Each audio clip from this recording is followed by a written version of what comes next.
The number one mistake I see riders make when they're choosing their cranks is believing the myth that choosing longer cranks will inevitably increase their power output and therefore their performance. Now, physics shows us that levers don't create force, they only convert it.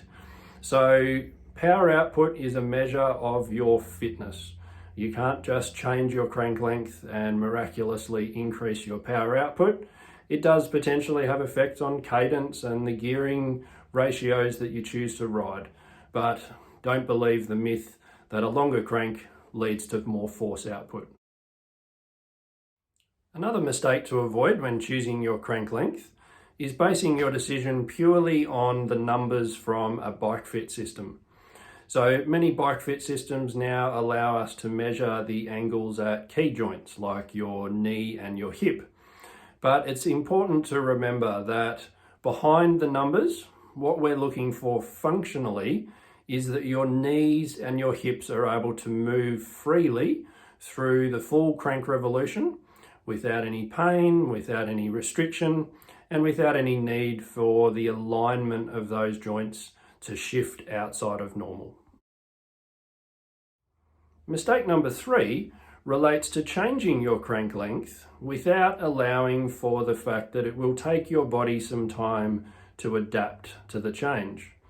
So if you've been accustomed to riding cranks of a certain length and you make a change, either through curiosity or to specifically avoid or manage a particular injury you've got, then initial impressions may not be as positive as you hope for. You may find that your efficiency and your power output is reduced, but try to persist because, again, it takes time for your body to adapt, and even though it's different, it's not necessarily bad based on those first impressions. So give yourself some time to be able to make a proper decision about the change. The fourth mistake is changing your crank length without adjusting your bike fit accordingly. So if you change to a shorter crank, then you actually need to raise your seat by the same amount to maintain your bike fit, so your reach from the seat to the pedals through the bottom of the crank revolution.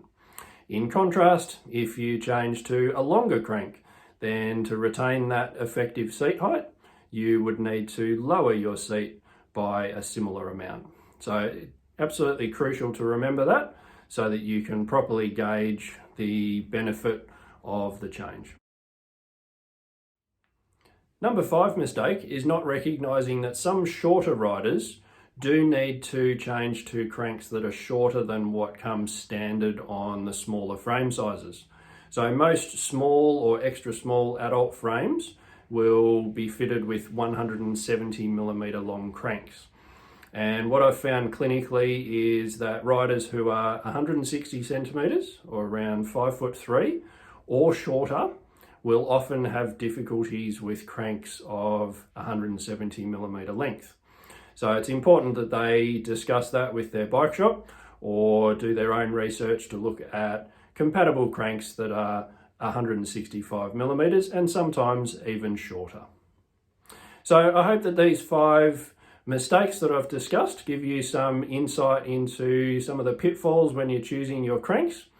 And beyond that, if you want more information about choosing your equipment, I have a series of ebooks available from the links in the description below. And please subscribe to the channel so you can be notified of any new videos. Thanks for watching.